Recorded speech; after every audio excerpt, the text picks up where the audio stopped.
This is Podco Media Networks.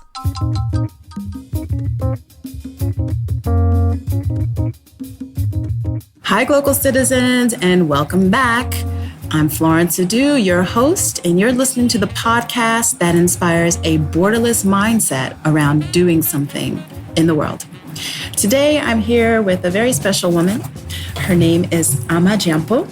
She is the founder of AmDeCo, a consultancy focused on supporting SMEs in technology, agribusiness, and women-led enterprises across Africa.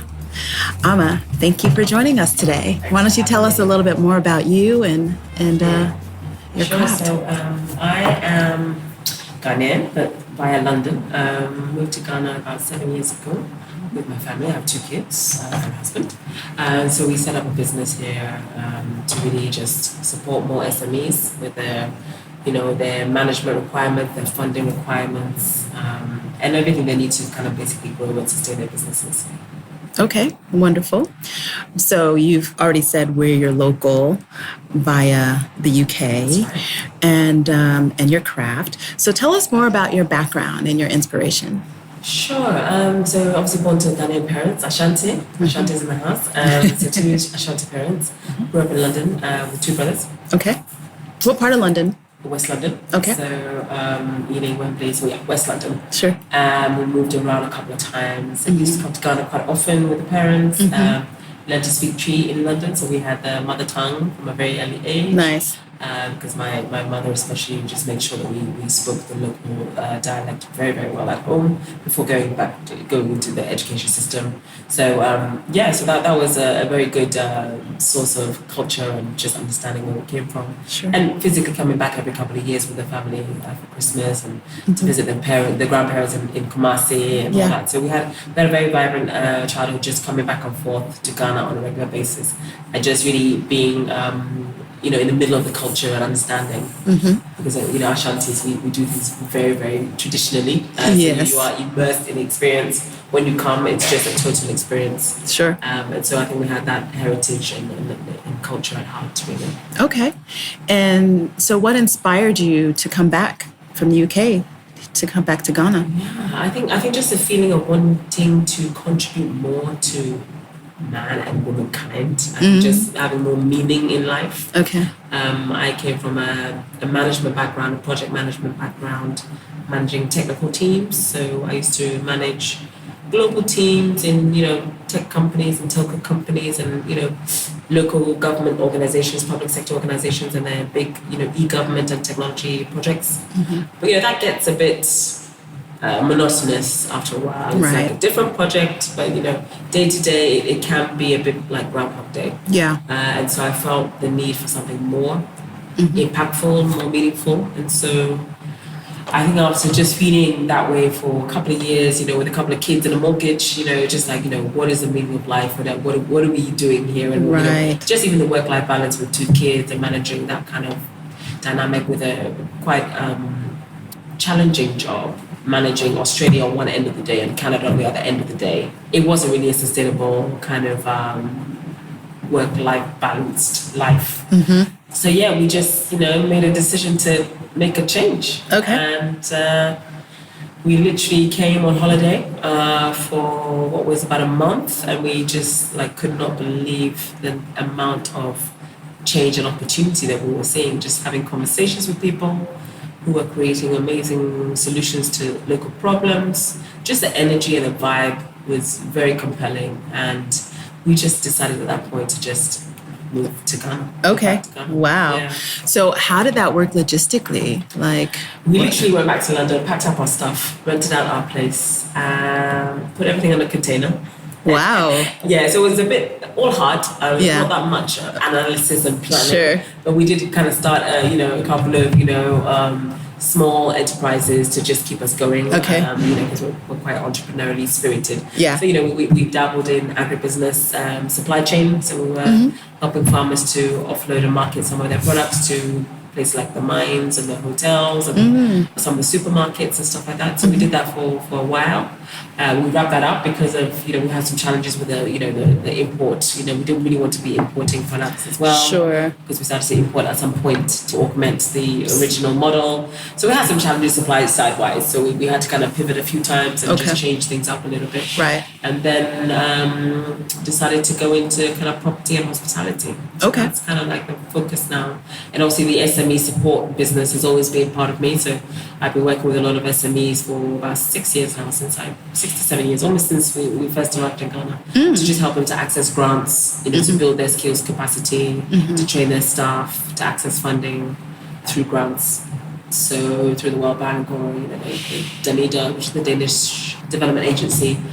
So I did that for a little while, and then now more into the early stage investment of SMEs. I'm very passionate about women in business in particular. Just how do we help them? How do we design products and services that suit them and the way that they live and they have to work? So that's become more of the focus. So the social side of things, as well as the financial as well, because obviously you want the businesses to grow and be self-sustaining and profitable, and to employ more people, create more jobs. Okay. So that is very much the focus. So the gender piece, the economic development piece, the empowerment piece, and obviously the impact investing side of things as well to attract more, capital into the country, into the region, Africa at large, to help more social enterprises. So I want to talk a little bit more about that in a moment, but you said something about properties, and we're sitting here in the DANN Residence. Right. Yeah. It's called the DANN Residence. So tell us more about the DANN Residence. So the DANN Residence is one of the spaces that we renovated, and it's located in East Legon, which is like a suburb of Accra, not too far from town. Yeah, easy very access. central, Good road networks around, and not too far from the airport, about 10-minute drive from the airport without traffic. So we basically restored an old property, and it's now something of a guest house. There are 10 rooms here, and so the feel that you get is one of being at home when you come in. It's kind of like a home away from home vibe. It's not a typical hotel, but it is full of character, and we kind of restored it with a lot of TLC, and people who come generally tend to stay for like anything from a month to 3 months. Oh, wow. So short stay, but extended short stay. So typically someone who's coming to maybe relocate to Ghana, at Diaspora, or someone who's, here for a specific project, or for a specific period of time. This is basically their home base for a couple of months, and they feel like they're living a real life and being a real resident in Accra while they're here. So of course we have staff on hand to help them if they need anything. We'll refer them to our local coffee shop. Where we drink coffee is where they drink coffee, or where we shop is where they shop. So we give them that little personal touch. And with some luxury, you have a swimming pool. Yes, we have a swimming pool. We have a little roof terrace. So we've had some good times here. Clients enjoy the space. Yeah, it's very lovely, and also for events. Yes, we do small networking events, especially for SMEs and entrepreneurs and women. We're always championing those causes, so we always welcome people to come in to have some high-powered conversations and hopefully make some positive changes. Wonderful. In those areas. Wonderful. So now I'm going to segue into our Glocal Speak segment, where I ask my guests to share a word, phrase, or saying that is a meaningful part of your local experience, and why you've come to value that particular Glocal Speak. Global Speak. Glocal, yeah. Local Speak. Glocal Speak. Oh, that's an interesting question. I wish I could have two words. But I'd say the word chale. The word chale. Everyone loves chale. So give me two. Yeah. So chale is like, it can be for emphasis, like chale, at the end of a sentence. It just gives emphasis to something that you're saying with people who are like-minded and almost family. And the other one, if you permit me to use the second one, I would say impact, because impact, for me, it's something that I hear a lot in the work that I do. Ecosystem building. How do we create linkages between people to support more people, to create more solutions, create more jobs, profitability for SMEs? So it's very much about the impact, the social impact. But obviously, impact does also mean sustainability. How long do you self-sustain? How do you get people away from the grants and the constant application to, resources every year, which keep, for SMEs, keeps them small? Yeah. How do you keep them profitable? How self-sustaining? How do you make that actually happen to have a meaningful impact on people's lives, a multiplier effect? And I think that's key, what you say, meaningful impact, particularly in our market, right? We're in an emerging market where there's there are quite a few attempts to do something. And so the idea of impact is currency in most people's minds. So how do you measure impact in your work? That's a very good question. It's one that we as practitioners are grappling with. So I'm a founding member of Impact Investing Ghana. We launched in June of this year, 2019. Congratulations. Thank you. So it's a whole team of consultants, SME, advisors, venture capitalists, who came together to kind of basically make an impact on, pardon the phrase, but impact on the ecosystem, or entrepreneurship ecosystem, to basically figure out how we can convene people, advocate for policy changes that would enable more, impact funds globally to be attracted into the space, into this particular market, to support more people in business with a social conscience, if you know, that have, the ability to make profit as well. Because obviously any investor, anyone's going to bring money, they're going to want to see their money at the end of the day, and a good margin, healthy margin as well. So when you say looking at healthy margins and things like that, is that part of what you're using to measure impact, or looking at the entrepreneurial landscape?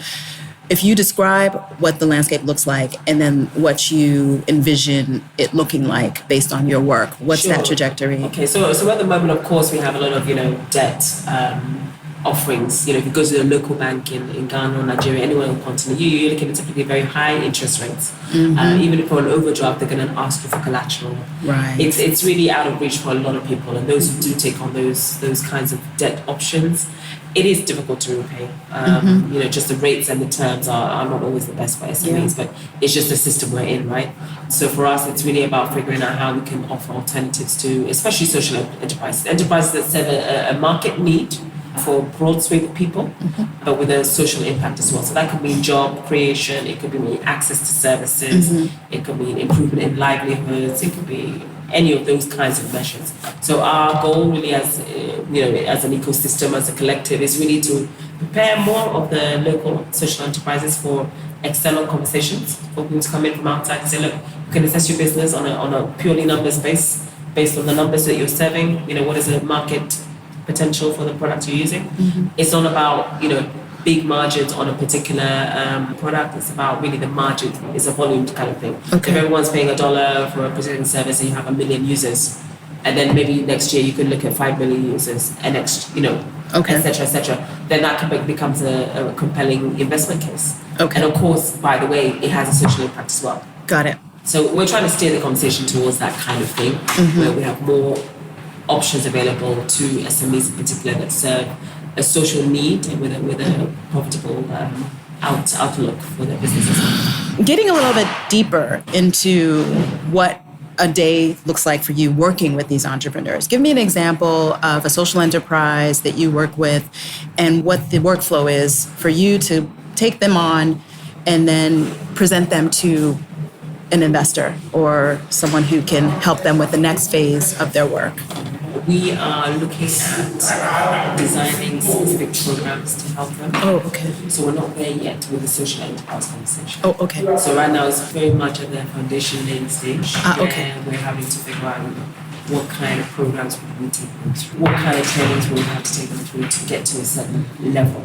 How will we measure impact? What kind of key performance indicators are we going to be measuring along the way in terms of revenues, profitability. Got it. The business plan of it all. Because a lot of conversations in that space is all about the NGOs and what's on other problems, but these are all potential market opportunities, right? So it's really about shifting the conversation a bit more to say, look, there are challenges.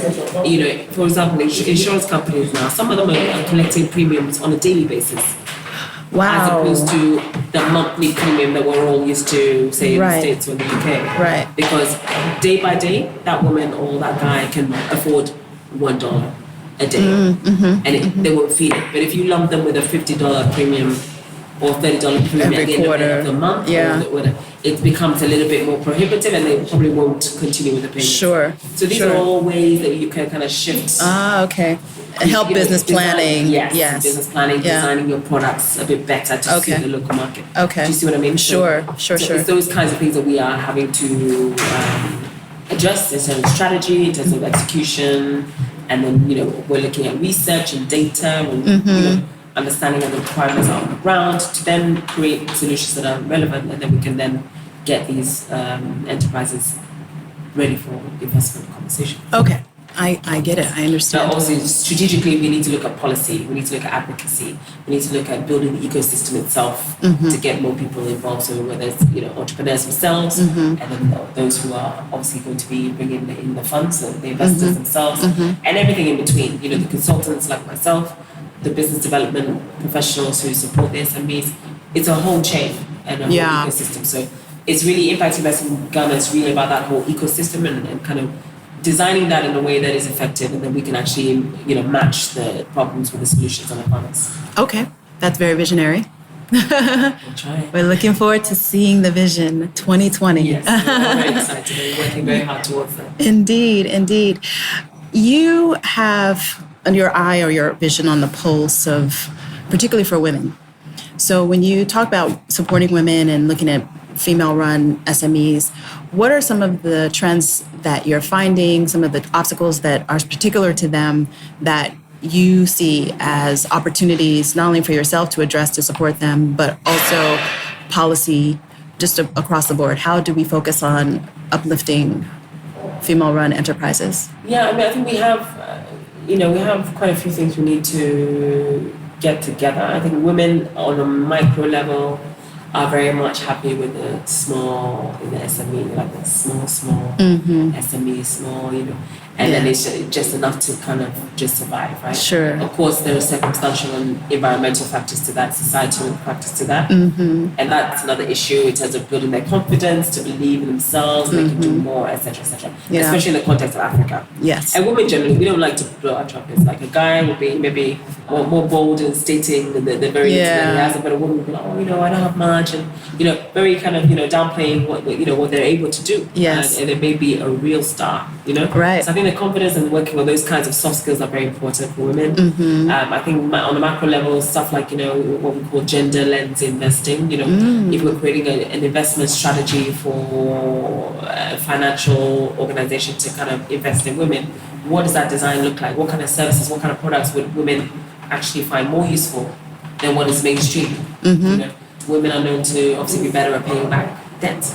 Maybe if you can reduce the rates for women, that would be helpful, as opposed to having a blanket offering for everybody. Right. To recognize the fact that women are, they've got more skin in the game, they've got their kids, they want a roof on their heads, they have a lot more responsibility. So when you invest in a woman, they're more likely to kind of, be committed. do the right thing and be committed because they have so much more to lose. So I think we all need to understand the difference between the micro stuff and the macro stuff and kind of design and address some of those issues. Okay. I like that term, gender lens investing. That's awesome. So now we're getting to the point where I ask you about a mindset hack. So the mindset hack is what your favorite or an innovative mindset hack that you can imagine, or one that you know of. I like that question, mindset hack. So for me, especially with the diaspora angle, I think a lot of people come in thinking they will come and save the world, come and save Africa. That's the truth. Come in with, guilty as charged. Like sure. I used to think a certain way. But, they're brilliant people, brilliant minds, very well educated. They know what they're doing. They have great plans, great energy, great spirit, great integrity. And I meet those people every day. So I think, park your ego at the airport on the other side before you get on the plane, because you'll be very surprised. Perfect. That's the biggest park your ego. You're dropping dimes. Come and be open-minded. And of course, people come and they think they want to come, but they're nowhere near ready. They come and everything's a complaint. Everything's like, it's not like this in the States, or it's not like this in London. Right. It's not, is it? Right. It's a totally different experience. So the benchmarking and the critiquing, it's just not going to help you. You need to kind of just very true. Very open mind and figure, just know that you have to have the mind to get through some of the challenges. Yes, it's not perfect. We all know about the challenges. We're not going to talk about this today. But it really is looking through that and finding the diamonds in the rough. I really like that. Park your ego at the airport on arrival. Yes. Exactly. That's a great one. Okay, so we're at the end of our conversation. It's been very fun. But before we go, I have one question for you. Okay. What are you watching these days? Oh, wow. I'm watching Narcos on Ah, okay. Narcos, Narcos. Yes. Are you familiar with Narcos? I've seen the preview. Yeah, so, Pablo Escobar's story, which I find very fascinating. And it very much is. Yeah, very fascinating. Just the layers of complexity of the man that has become this legend, right? Sure. I just stumbled across my husband actually watching it. I was hooked.